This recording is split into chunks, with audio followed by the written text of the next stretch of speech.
માનવ સેવા જીવદયા અને સમરસતાના ઉપાસક અંબેધામ ગઢસીસાના પરમ વંદનીય ભાગવત દેવી પૂજ્ય ચંદુમાના સાનિધ્યમાં અને ગંગા સ્વરૂપ માતૃશ્રી ઉષાબા વિજયભાઈ આડઠક્કરના મુખ્ય યજમાન પદે પ્રખર ભાગવત કથાકાર પૂજ્ય જિગ્નેશ દાદાના ગઢસીસા મધ્યે ચાલતી શ્રીમદ ભાગવત કથા દરમિયાન માનવ જૂથના પ્રબુદ્ધ મુનવર પૃથ્વીરાજસિંહ જાડેજા સહદેવસિંહ જાડેજા પૂજ્ય જિગ્નેશ દાદાને કુંડા ચકલીઘર અર્પણ કર્યા હતા અને કચ્છભરમાં માનવ જ્યોત સંસ્થા ભુજની ચાલી રહેલી વિવિધ સેવાકીય પ્રવૃત્તિઓથી માહિતગાર કર્યા હતા.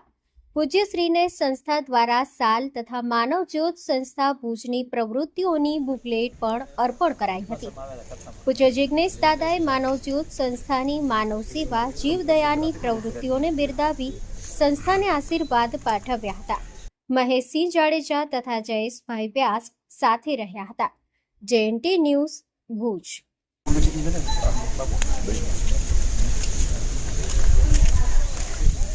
અત્યારે સાહેબ ઉનાળાની કાળઝાળ ગરમી ચાલે છે. આપણે 20 વર્ષ પહેલાં દર વર્ષમાં આખામાં 50 કુંડા ચકલી વિતરણ કરતા હતા. અત્યારે સિઝન ચાલુ થઈ ગઈ એટલે હવે દર વર્ષે 40,000 કુંડા અને 40,000 ચકલી વિતરણ કરી છે આખા કચ્છમાં. એટલે જીવદયાનું કામ થાય, પક્ષીઓને પાણી પીવાનું ચકલીની જેવા ઘર, કારણ કે મકાન થઈ ગયા છતવાળા, એટલે ચકલી માટે મેં આવું ઘર બનાવ્યું છે અને સક્સેસફુલ ગયું છે. ચકલી આમાં ઈંડા મૂકી બચ્ચાનો ઉછેર કરે છે અને જીવદયાનું ઉત્તમ કાર્ય કરે છે. બધા લોકો કરી રહ્યા છે. બધા ગામોમાં તમે જોશો ને માનવ સેવાનું કાર્ય હશે અને આ પણ આપણે અર્પણ કરવું છે સાહેબ.